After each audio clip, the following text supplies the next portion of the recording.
Muy bien, hermanos míos, entonces continuamos con nuestro discipulado doctrinal. En esta oportunidad, la clase número 27, en la cual vamos a estar hablando de este tema importante de la escatología, que es la resurrección de los muertos. Y la pregunta base que vamos a estar respondiendo hoy es esta: ¿qué sucede en la resurrección de los muertos? Esa es la idea que vamos a estar desarrollando. Ustedes saben cómo es costumbre, en función a preguntas y respuestas que la misma escritura nos van a ir develando. Así que vamos a comenzar nuestra travesía de esta mañana.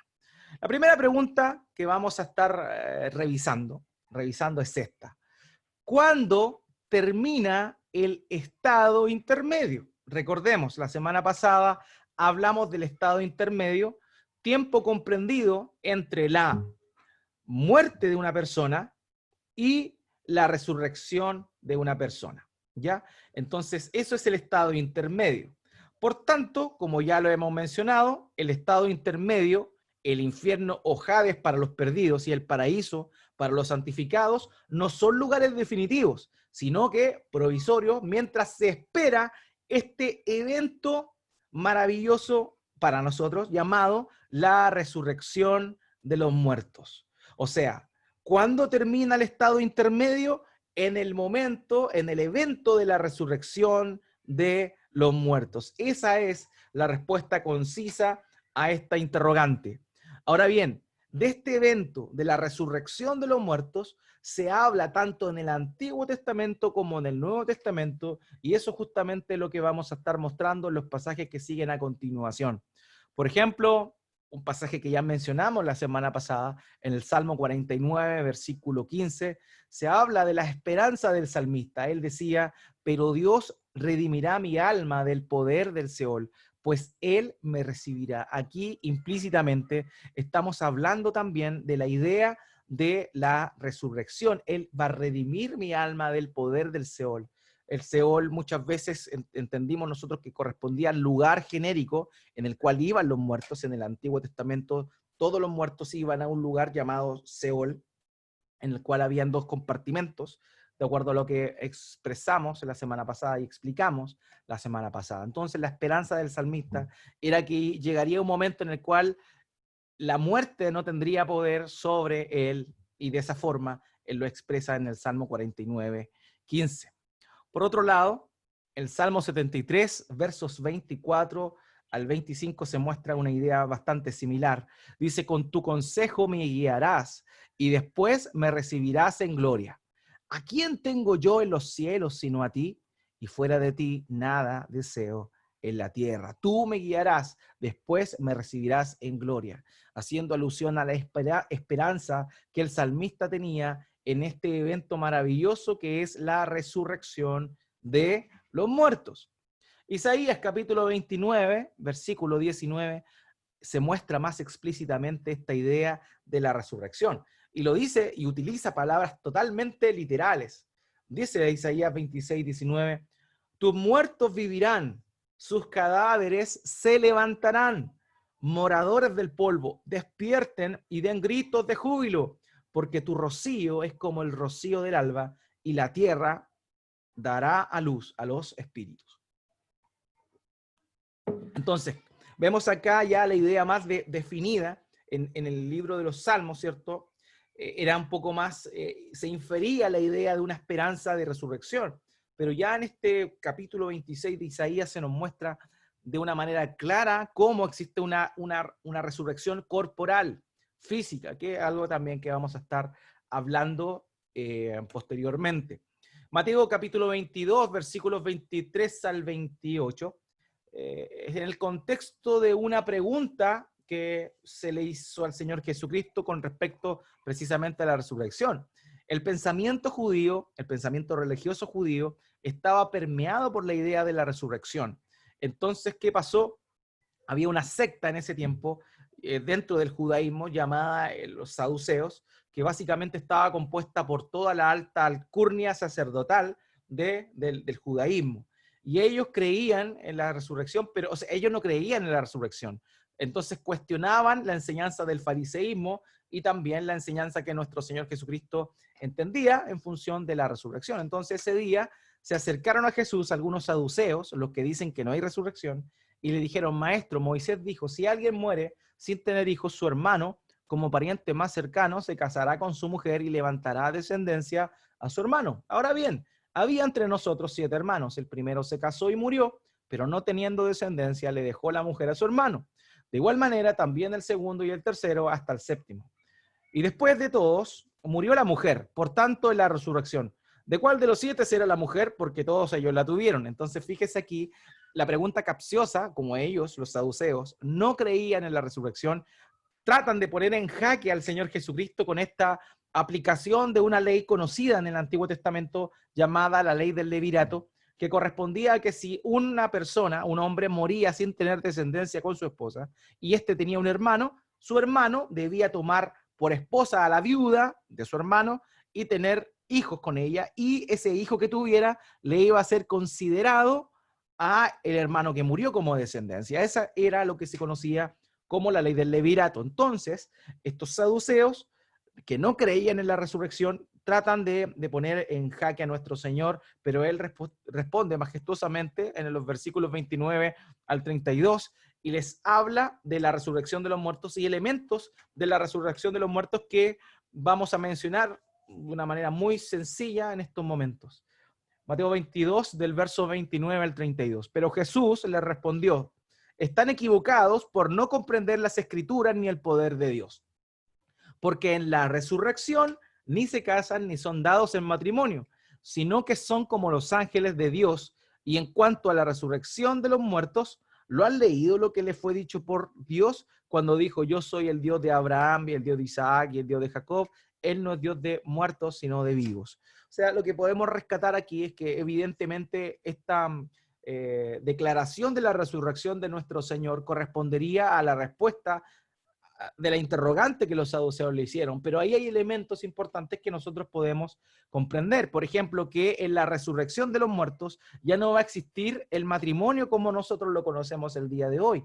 Es decir, vamos a ser como los ángeles. Los ángeles no se casan, ni se dan en casamiento, ni tienen descendencia. De esa misma forma va a ser el luego de la resurrección de los muertos, cuando los que resucitemos, ¿cierto? No vamos a tener hijos y no va a existir la unidad del matrimonio. Recordemos cuando semanas anteriores hablamos del matrimonio que era para toda la vida. Es decir, las personas están sujetas al matrimonio mientras están con vida. Cuando mueren quedan libres del matrimonio. ¿Por qué? Porque en el estado de la resurrección ya no existe esta unidad del matrimonio. Eso es lo que un poco revela nuestro Señor acá, ¿ya? Eso es un detalle, la verdad es que no vamos a estar profundizando mucho en eso. Ahora, lo que sí nos importa es que el Señor Jesucristo habla de la resurrección y del el fundamento bíblico en las escrituras que existe para poder hablar precisamente de este momento de la resurrección. En Juan capítulo 5, versículo 25 al 29, el Señor Jesucristo aquí ya es mucho más claro para hablar del momento de la resurrección.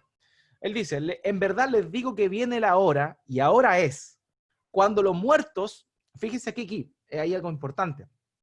Aquí está hablando de la resurrección espiritual, ¿ya? Por eso dice: y ahora es. Entonces, paréntesis, le dejo esto para que después lo analicemos en otro momento. En verdad les digo que viene la hora, y ahora es, cuando los muertos oirán la voz del Hijo de Dios, y los que oigan vivirán. Porque como el Padre tiene vida en él mismo, así también le dio al Hijo el tener vida en él mismo. Y le dio autoridad para ejecutar juicio, porque él es el Hijo del Hombre. No se queden asombrados de esto, porque viene la hora, paréntesis, ahora va a hablar de la resurrección corporal. Antes habló de la resurrección espiritual, ahora va a hablar de la resurrección física. No se queden asombrados de esto, porque viene la hora en que todos los que están en los sepulcros oirán su voz y saldrán.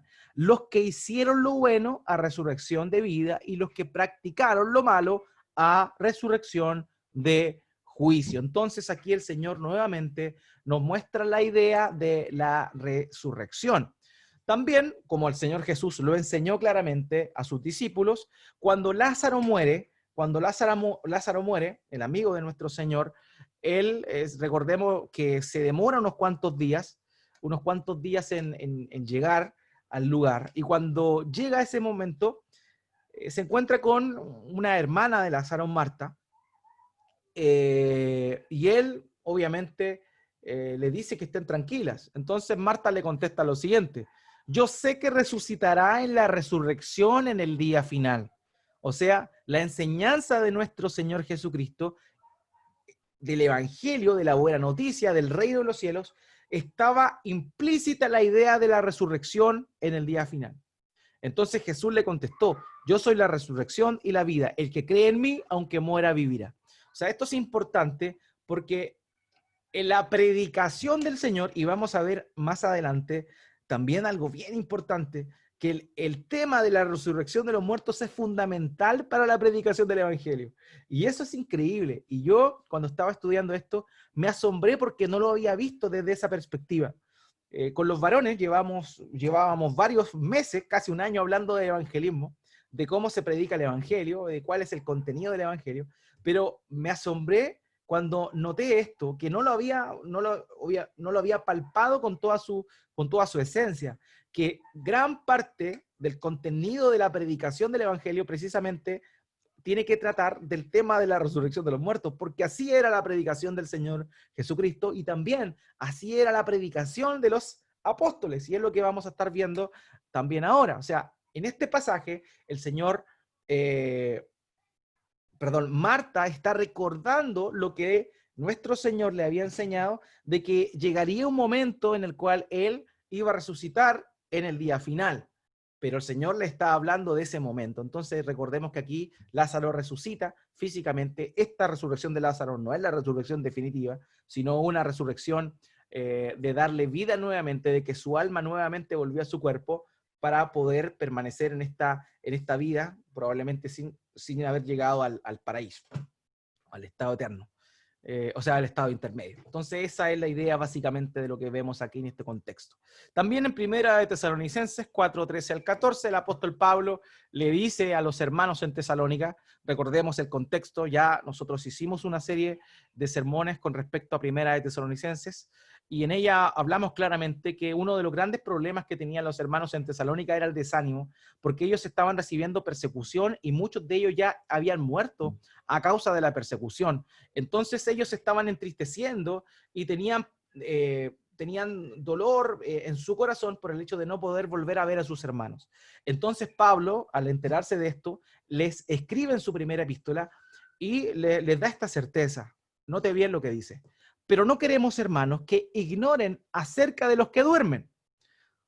Recordemos que el dormir es un eufemismo para referirse a la muerte física. Continúo: para que no se entristezcan como lo hacen los demás que no tienen esperanza. Porque si creemos que Jesús murió y resucitó, así también Dios traerá con él a los que durmieron en Jesús. O sea, el apóstol Pablo está hablando aquí de la resurrección de los muertos, del momento en el cual las almas de los que murieron vengan con Jesucristo en su segunda venida. Eso es lo que está diciendo aquí el apóstol Pablo. Entonces, Pablo también habla de la realidad de la resurrección de los muertos. En Primera de Corintios capítulo 15, versos 13 al 14, también esta misma idea se refleja. El apóstol Pablo dice: si no hay resurrección de muertos, entonces ni siquiera Cristo ha resucitado, y si Cristo no ha resucitado, vana es entonces nuestra predicación y vana también la fe de ustedes. ¿Por qué razón dice eso? Porque la fe cristiana se basa en la resurrección de Cristo, y si Cristo resucitó, también nosotros resucitaremos conforme a la promesa que Dios nos hizo por medio de nuestro Señor Jesús.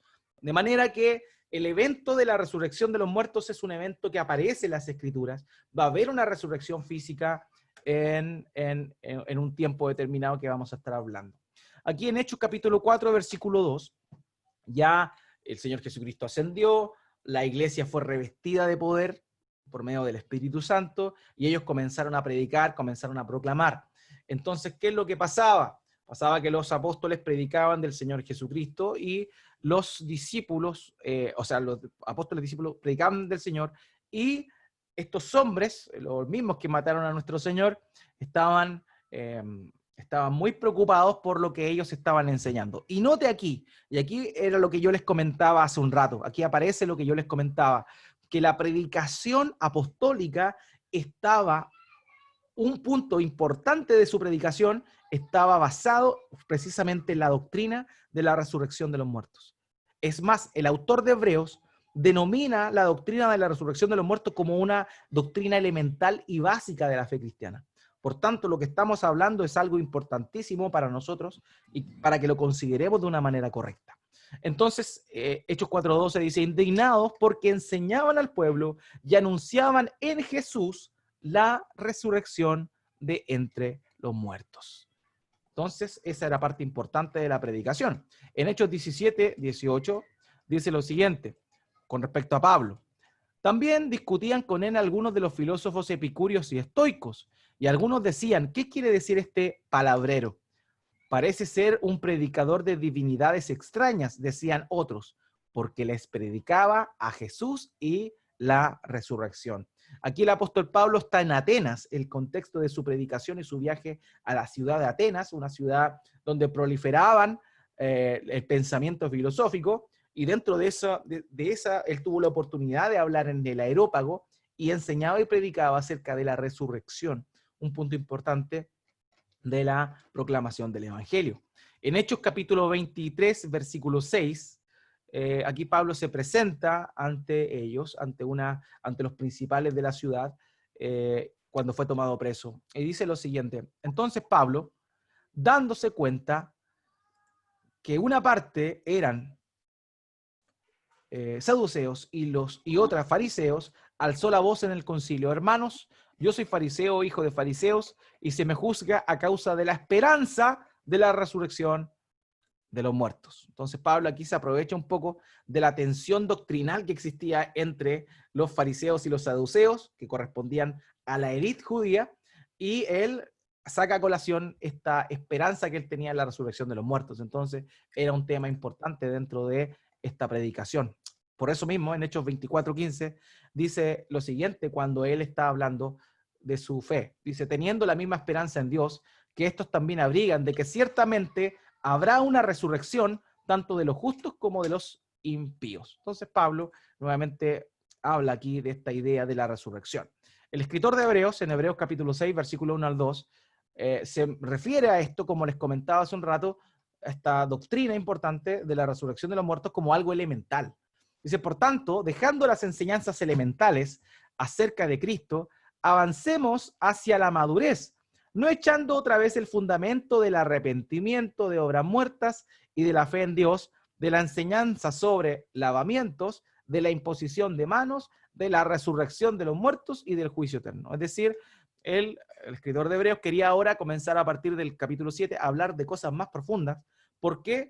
Porque no era necesario volver a repetir aquellas cosas que eran un poco elementales para la fe cristiana, que justamente correspondían a la doctrina de la resurrección de los muertos y también la doctrina de el juicio eterno. Entonces vemos cómo aquí el escritor de Hebreos señala esta doctrina como elemental.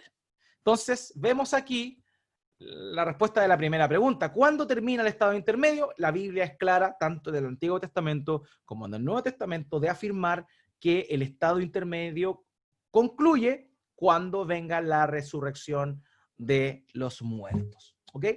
Entonces, eso nos da lugar para la segunda pregunta en función a esta temática de la resurrección de los muertos. ¿Quiénes resucitarán? ¿Ya? Y la respuesta es sencilla. Todos. Todos resucitarán. Tanto justos como injustos resucitarán. Claro está que los destinos de ambos grupos son muy distintos. Sin embargo, las escrituras con toda fuerza señalan que todos resucitarán. Justos e injustos, todos llegarán a un momento en el cual van a resucitar. Lo vemos aquí en Daniel capítulo 12, versículo 2.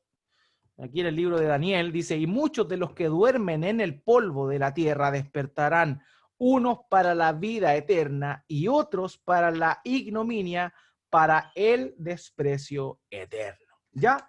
Entonces vemos cómo es que tantos justos resucitarán para vida eterna y otros, los injustos, resucitarán para vergüenza, para el desprecio eterno. También vemos el pasaje aquí en Hechos 24:15, teniendo la misma esperanza en Dios, que estos también abrigan de que ciertamente habrá una resurrección tanto de los justos como de los injustos. O sea, tanto justos como injustos resucitarán. O sea, la respuesta es a esta pregunta, ¿quiénes resucitarán? La respuesta es sencilla, todos van a resucitar. Tanto los justos como los injustos resucitarán en un momento. Vamos a la pregunta 3 entonces, la cual es la siguiente. ¿Cómo resucitarán? Y aquí es importante porque la Biblia también describe la forma en la cual será esta resurrección. El carácter de la resurrección, hermanos míos, es física.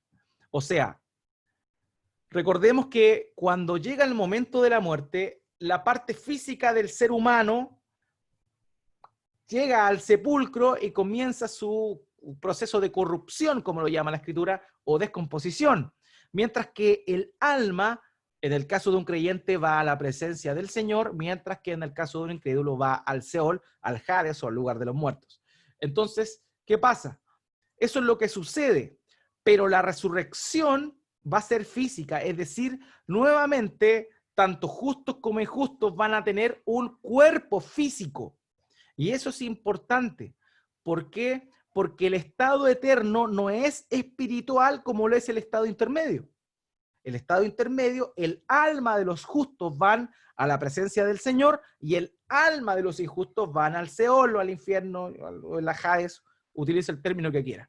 ¿Ya? Pero la resurrección, que correspondería a lo que va a ocurrir en el estado definitivo, esto va, lo que sea que le pase tanto al justo como al injusto, va a ser en un cuerpo físico. O sea, esa es la idea de la resurrección. La resurrección implica no una resurrección espiritual, sino una resurrección física con un cuerpo. Ahora, existe discusión sobre si este cuerpo va a ser distinto al que hoy tenemos.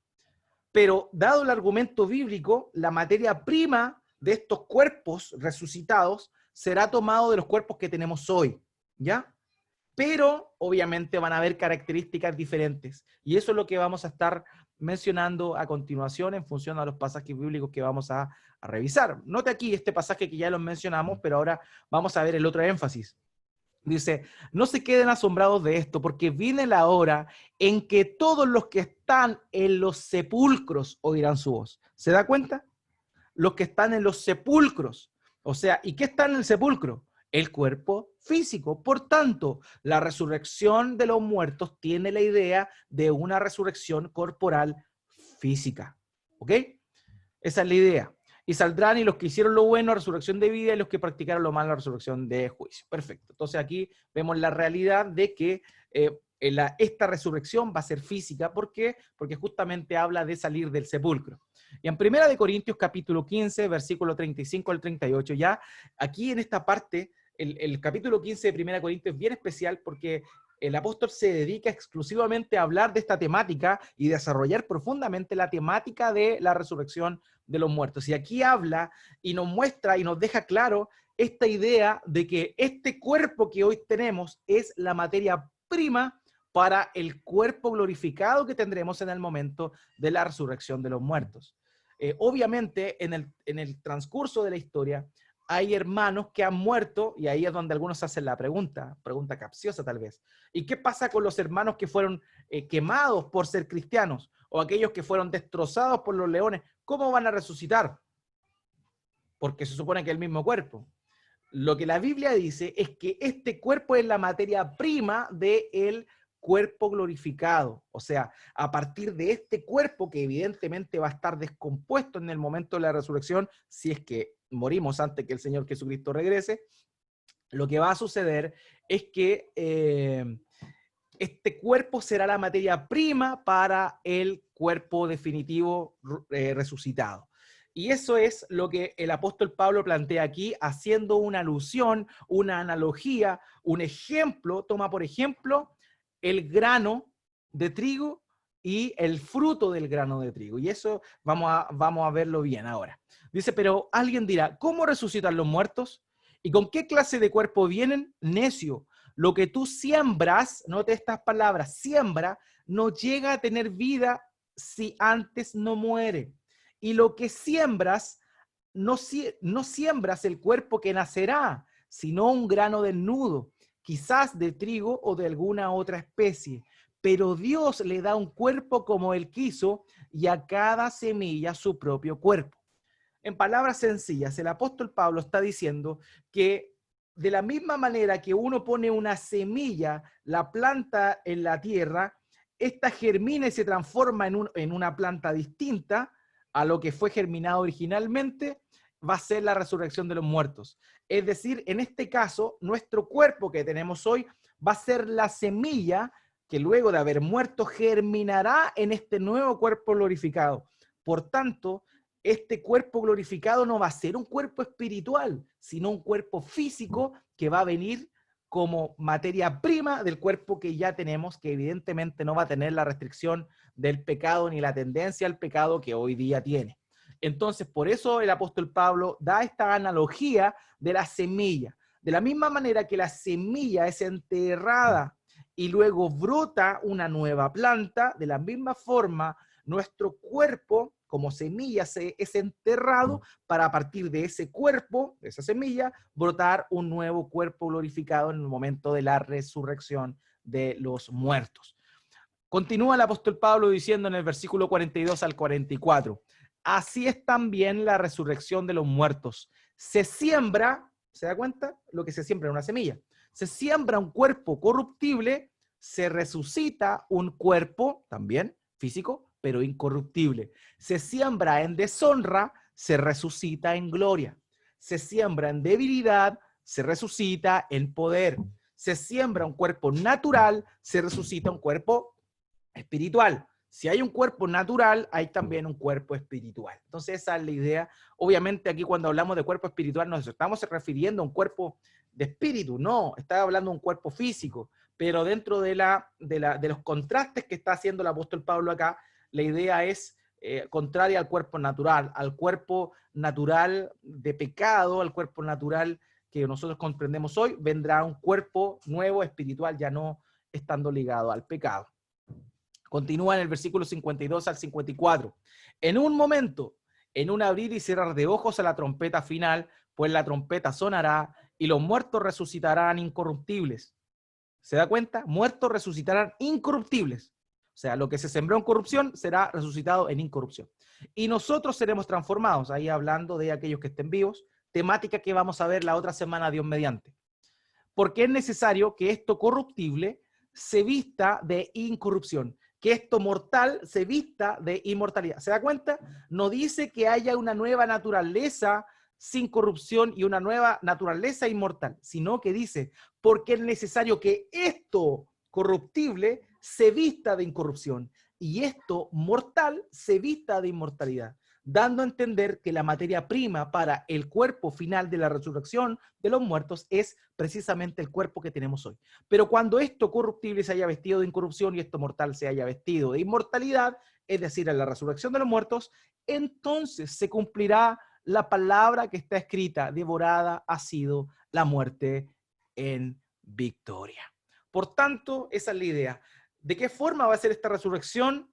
Va a ser física, en un cuerpo, es decir, un cuerpo distinto, en el caso nuestro, un cuerpo glorificado que brota, sale de esta misma naturaleza que tenemos hoy, pero ya modificada, sin corrupción, y en el caso también de las personas que mueren sin Cristo, también van a resucitar con un cuerpo físico, pero ese cuerpo físico también va a tener otras características que vamos a ver un poquito más adelante.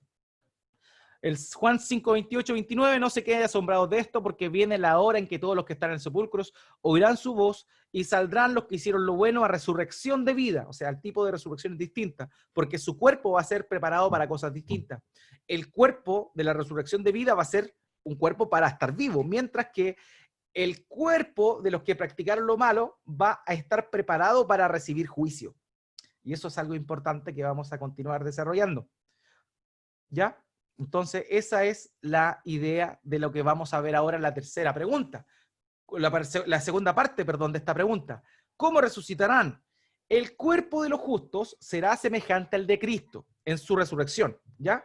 O sea, nuestro cuerpo, de quienes hemos confiado en Cristo en el momento de la resurrección, será semejante al cuerpo que Cristo tuvo cuando resucitó, mientras que el de los injustos tendrá la capacidad de recibir y sentir el castigo eterno sin ser destruido.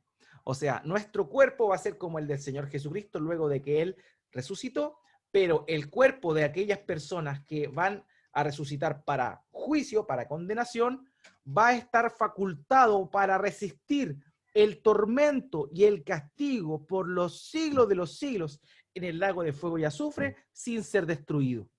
Entonces, tanto el cuerpo de resurrección de los justos como el cuerpo de resurrección de los injustos van a tener capacidades distintas en función al propósito o al destino que tendrán. Unos, los que creen en Cristo, resurrección para vida, mientras que los otros, resurrección para condenación.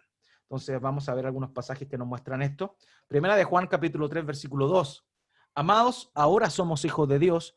Note, y aún no se ha manifestado lo que habremos de ser, pero sabemos que cuando Cristo se manifieste, o sea, cuando el Señor Jesucristo venga, y venga la resurrección de los muertos, seremos semejantes a Él.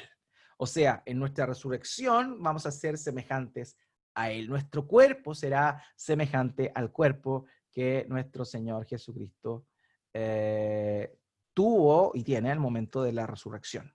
Mientras que los perdidos, los condenados, serán castigados en el lago de fuego y azufre de una manera corporal también. Note aquí en Mateo 10, 28, no teman a los que matan el cuerpo, pero no pueden matar el alma. Diciendo acá, ¿cierto? Refiriéndose a aquellos que tienen la facultad de poder quitarle la vida a uno, pero no pueden matar el alma. Por eso él dice, más bien teman a aquel que puede hacer perecer tanto el alma como el cuerpo en el infierno. Y aquí, yo les comenté la semana pasada, la palabra infierno en la escritura, literalmente la palabra infierno viene del latín, no viene del texto griego. Por tanto, aquí la palabra griega es Gehenna o Gehenna, que es la expresión que utiliza el Señor Jesucristo para hacer alusión al lago de fuego y azufre, que es el estado definitivo. Por eso es que yo les comentaba que normalmente dentro de la tradición evangélica se entiende el término infierno en algunas ocasiones como el lugar provisorio o el estado intermedio donde van los injustos, pero en otras ocasiones también es considerado el infierno como el castigo eterno. En este caso puntual, la palabra infierno está referida al castigo eterno de los injustos. Entonces, note bien lo que dice el Señor. Dice que Dios tiene el poder para hacer perecer tanto el alma como el cuerpo en el infierno. Es decir, que las personas que irán al castigo eterno estarán tanto en cuerpo físico como en alma en ese lugar de tormentos por los siglos de los siglos. Por esa razón es que continúa aquí en otro texto, Marcos 9, 43 al 44, dice lo siguiente: si tu mano te es ocasión de pecar, córtala, te es mejor entrar en la vida manco que teniendo las dos manos ir al infierno. Note ahora la descripción que hace. Al fuego que no se apaga, donde el gusano de ellos no muere y el fuego no se apaga. O sea, ya entendemos que la persona que muere luego de la resurrección de los muertos irá al castigo eterno, cosa que vamos a ver más adelante cuando hablemos del juicio final, en 2 clases más.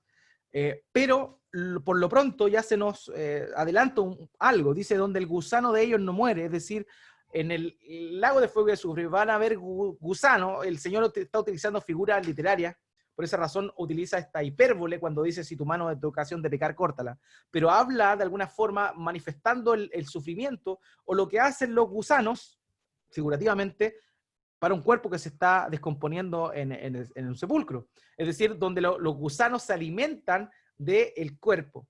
Aquí está utilizando esta figura del gusano y diciendo que el gusano de ellos no muere. O sea, el gusano que va a estar comiéndose o castigando en este cuerpo resucitado no va a morir, o sea, va a estar permanentemente comiéndose ese cuerpo, pero este cuerpo no va a perecer. Estoy hablando del cuerpo de los injustos resucitados. Y el fuego no se apaga, o sea, este cuerpo resucitado de los injustos va a tener la capacidad de resistir, o sea, no de resistir, sino que de sufrir de sufrir todos los castigos eternos sin ser destruido. Y esa es como la característica de este cuerpo glorificado, o sea, perdón, este cuerpo resucitado de los injustos. Ellos podrán recibir el castigo eterno, sintiendo todo, sin morir, sin llegar al punto en el cual dejen de sufrir. Y eso es tremendo, amados míos. Entonces, eso es lo que tiene que ver con las características del cuerpo. El cuerpo de los justos va a ser para vida, adecuado para vida, mientras que el de los injustos va a estar preparado para resistir todos los castigos del lago de fuego y azufre sin ser destruidos. Y eso nos lleva a la pregunta número 4. Pregunta número 4. ¿Cuándo será la resurrección? Hermanos, aquí es importante notar algo. Dentro de la iglesia cristiana existen diversas posturas con respecto a algunas temáticas de la escatología. Y eso es importante y tenemos que reconocerlo. En este estudio no vamos a estar hablando, estamos hablando de lo que creemos, de cosas generales, pero no vamos a estar profundizando en algunas temáticas del área de la escatología. Por eso estoy siendo bastante general y respondiendo preguntas bien específicas. Pero hay que reconocer que existen varias posturas con respecto a algunas cosas. El deseo de uno como pastor siempre es enseñar lo que la Escritura dice, tratando de ser lo más apegado al texto y teniendo la conciencia de que estoy siendo fiel a la Escritura. Por esa razón, lo que les estoy enseñando está conforme a lo que en mi conciencia hoy día, de acuerdo al conocimiento de las Escrituras, tengo. Yo no puedo enseñarle algo que no creo, que no tengo seguridad, porque evidentemente uno debe hacerlo con certezas, y esas certezas estar fundadas en las Escrituras. Por esa razón es importante eso, o sea, hay iglesias, pastores donde enseñan algunas modificaciones con respecto a lo que yo estoy enseñando. Perfecto, si ellos están convencidos de eso, está bien, pero mi convicción en las Escrituras, conforme a lo que he estudiado y a lo que veo en la Biblia de una manera literal, llana, sin ningún problema, es lo que estamos viendo ahora. Por eso pasamos, luego de ese pequeño interludio, vamos a responder la pregunta número 4. ¿Cuándo será la resurrección de los muertos? ¿Cuándo será esto? ¿Cuándo sucederá? Y las Escrituras nos revelan que esta resurrección, la resurrección de los muertos, tendrá lugar en el día final. Note bien, en el día final, que corresponde a la segunda venida del Señor Jesucristo. Eso es lo que la Biblia dice. O sea, ¿cuándo va a ser la resurrección de los muertos? En el día final, en la segunda venida del Señor Jesucristo. Fundamento bíblico, Juan 6:39.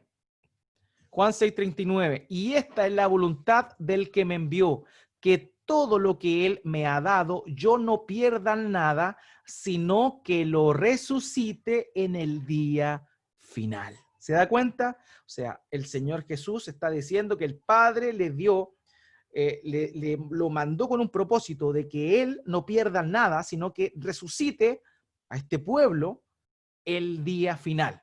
Y si usted después en casa puede leer el capítulo entero de Juan, por lo menos en 4 oportunidades más se habla de la resurrección en el día final. Yo solamente tomé este porque básicamente los demás pasajes, los demás versos del capítulo 6 de Juan terminan con la misma expresión, sino que lo resucite en el día final. O sea, el Señor Jesucristo en capítulo 6 hace un énfasis en que la resurrección de los muertos tendrá lugar en lo que él llama el día final. Eso es lo que la Biblia nos dice.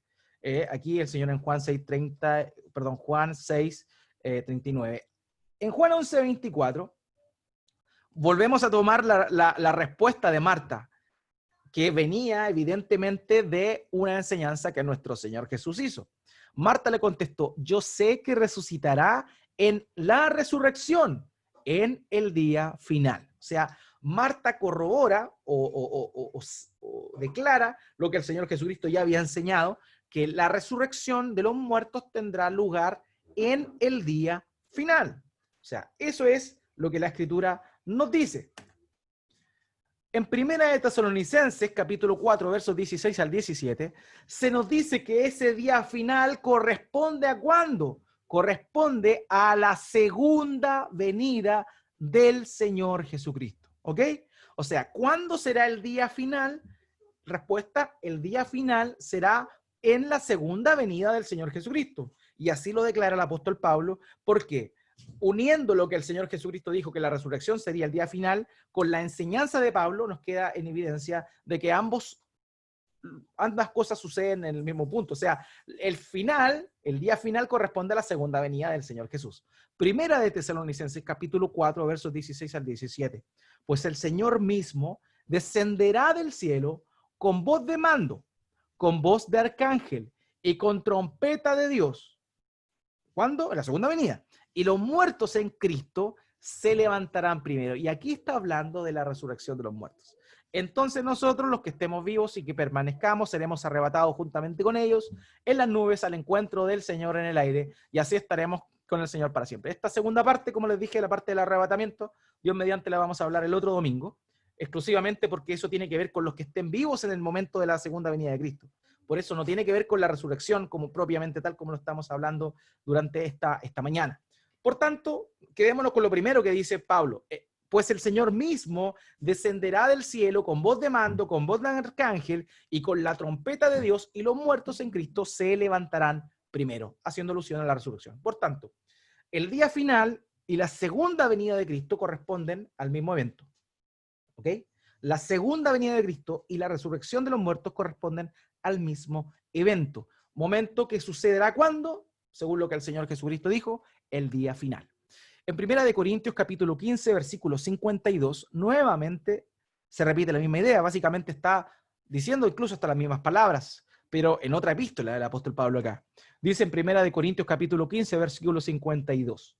En un momento, en un abrir y cerrar de ojos, a la trompeta final, pues la trompeta sonará y los muertos resucitarán incorruptibles y nosotros seremos transformados. ¿Se da cuenta?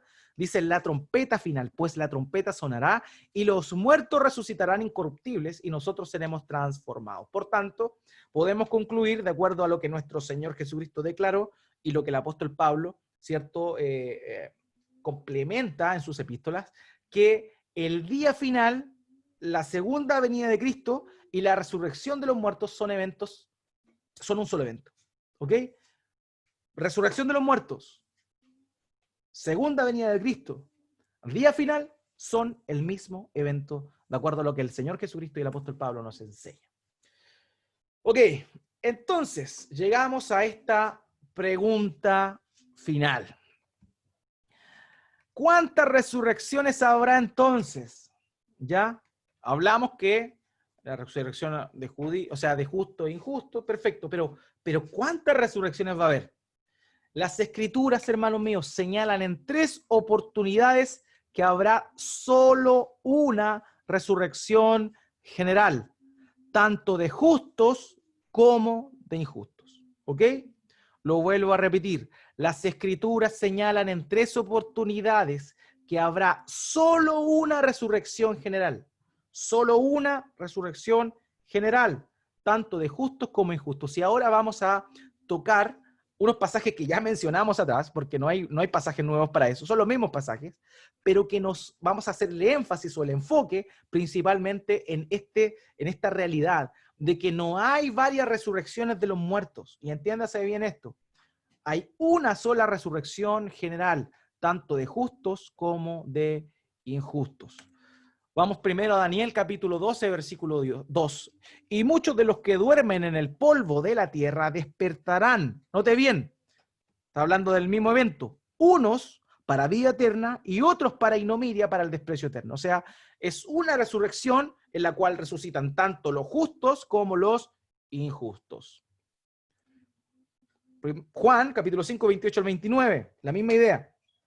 No se queden asombrados de esto, porque viene la hora, note bien, o sea, un momento, el mismo momento en que todos los que están en los sepulcros oirán su voz y saldrán. Una hora en que todos saldrán. Los que hicieron lo bueno a resurrección de vida, y los que practicaron lo malo a resurrección de juicio. ¿Se da cuenta? Es decir, hay una sola resurrección de los muertos porque hay una sola hora cuando el Señor Jesucristo va a hacer este llamado a la resurrección. Hechos capítulo 24, versículo 15.